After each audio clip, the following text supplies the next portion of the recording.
Assalamualaikum warahmatullahi wabarakatuh. Perkenalkan, nama saya Rizka Dwi Sisilianita dengan NPM 2011080228 dari Prodi Bimbingan Konseling Pendidikan Islam kelas A semester 5. Video ini dimaksudkan untuk memenuhi tugas UAS mata kuliah studi kasus anak dan remaja dengan dosen pengampu Bunda Eka Putri Ramadhani MGZ. Pada kesempatan kali ini, saya akan memaparkan hasil laporan saya dengan tema studi kasus pada anak sekolah menengah atas. Permasalahan yang akan saya bahas di sini adalah terkait dengan perilaku menyimpang. Baik, langsung saja. Yang pertama, pada dasarnya setiap peserta didik pasti memiliki masalah yang berbeda-beda antara satu dengan yang lainnya.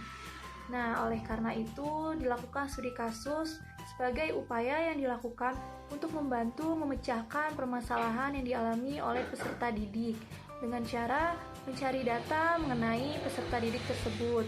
Nah, pada jenjang sekolah menengah atas, ketika memasuki usia remaja merupakan masa perpindahan dari masa anak-anak menuju masa dewasa. Banyak perubahan yang terjadi ketika anak mulai beranjak usia remaja, baik secara fisik maupun psikis.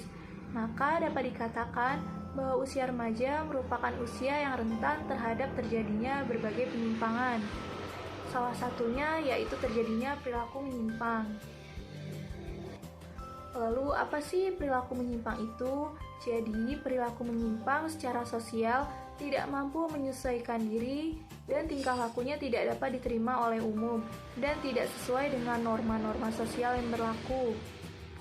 Suatu perilaku dianggap menyimpang apabila tidak sesuai dengan nilai-nilai dan norma-norma sosial yang berlaku dalam masyarakat, atau dengan kata lain, penyimpangan adalah segala macam pola perilaku yang tidak berhasil menyesuaikan diri terhadap kehendak masyarakat. Perilaku dikatakan menyimpang apabila perilaku tersebut dapat mengakibatkan kerugian terhadap diri sendiri dan juga orang lain. Baik, selanjutnya tujuan dari studi kasus ini yaitu yang pertama, untuk menganalisis permasalahan perilaku menyimpang pada peserta didik. Nah, yang kedua, menganalisis faktor-faktor yang menyebabkan timbulnya permasalahan perilaku menyimpang pada peserta didik.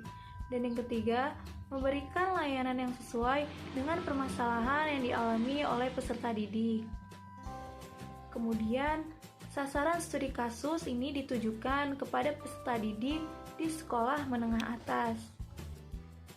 Selanjutnya, untuk menggali data dari sumber yang telah ditentukan, maka diperlukan alat kerja untuk mengumpulkan data yang disebut dengan teknik atau metode pengumpulan data. Adapun metode yang diperlukan tersebut diantaranya observasi, wawancara, dan dokumentasi. Instrumen penelitian ini dengan menggunakan panduan observasi dan pedoman wawancara. Baik, selanjutnya analisis dari permasalahan perilaku penyimpang pada anak di sekolah menengah atas ini, yakni berdasarkan data dan informasi peserta didik yang diperoleh dari data observasi dan dokumentasi, diketahui bahwa peserta didik tersebut sering melanggar aturan di sekolah, seperti berambut panjang dan tidak memakai atribut sekolah dengan lengkap. Nah, lalu dari hasil wawancara guru BK terhadap wali kelas, diketahui peserta didik tersebut sering terlambat masuk kelas, bahkan sering membolos, dan juga tutur katanya kurang baik terhadap guru. Nah, selanjutnya berdasarkan wawancara terhadap orang tuanya, peserta didik tersebut diketahui jarang mengobrol dengan orang tuanya, dan juga sering berlaku marah dan membentak ketika diajak berbicara dengan kedua orang tuanya. Dan berdasarkan hasil wawancara dari peserta didik yang bersangkutan, didapatkan informasi bahwa lingkungan pertemanan ia pun kurang baik, dan juga sering diajak oleh teman-temannya untuk berperilaku buruk, dan juga perilaku peserta didik tersebut didasari dengan faktor oleh kedua orang tuanya yang berpisah. Baik, selanjutnya diagnosis berdasarkan dari hasil pengamatan dan wawancara dari hasil identifikasi sebelumnya maka dapat disimpulkan bahwa yang menjadi faktor penyebab terjadinya perilaku penyimpang pada peserta didik diantaranya dipengaruhi oleh faktor keluarga, faktor lingkungan sekolah, dan juga faktor lingkungan sekitar seperti pergaulan dengan teman sebaya. Selanjutnya, setelah mengetahui faktor-faktor penyebabnya, maka direncanakanlah alternatif bantuan yang akan diberikan secara bertahap dan berlanjut kepada peserta didik. Nah, untuk mengatasi masalah peserta didik, yaitu dapat dilakukan dengan melakukan layanan konseling individu. Nah, pendekatan yang dapat digunakan dalam melakukan layanan konseling individu ini, yakni pendekatan behavioral dengan teknik behavioral kontrak.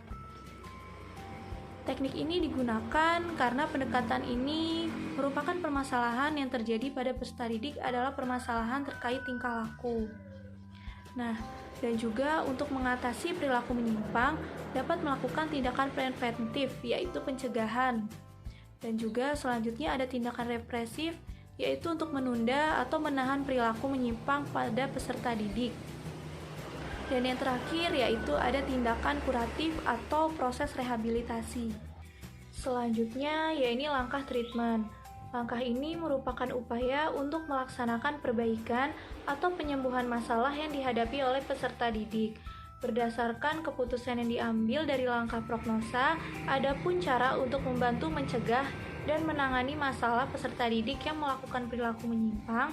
Yang pertama yaitu dengan melakukan tindakan preventif atau pencegahan. Adapun guru BK memberikan layanan informasi dan juga bimbingan klasikal kepada para peserta didik terkait pengetahuan perilaku menyimpang. Guru BK juga bekerja sama dengan guru agama di sekolah dalam melaksanakan program keagamaan yang dapat mencegah perilaku menyimpang. Sebagai langkah antisipasif, guru BK juga menjalin kerjasama dengan orang tua peserta didik sebagai sarana konsultasi berbagai persoalan yang dihadapi oleh peserta didik. Lalu yang kedua ada tindakan represif, yaitu tindakan yang dilakukan oleh guru BK untuk menahan perilaku menyimpang agar tidak lebih parah. Adapun cara yang dilakukan oleh guru BK yang pertama yaitu melakukan layanan konseling secara individu kepada para peserta didik yang bersangkutan. Nah, pendekatan yang digunakan untuk membantu peserta didik yang mengalami perilaku menyimpang yaitu dengan menggunakan pendekatan behavioral dengan teknik behavioral kontrak.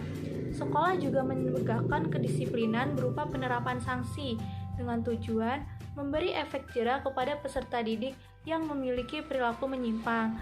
Nah, jika sudah dijatuhkan sanksi tapi peserta didik masih sering melakukan perilaku menyimpang, maka langkah selanjutnya adalah dengan pemanggilan orang tua. Lalu yang terakhir ada tindakan kuratif. Tindakan kuratif ini merupakan tindakan terakhir dalam mengatasi berbagai permasalahan peserta didik, seperti perilaku menyimpang.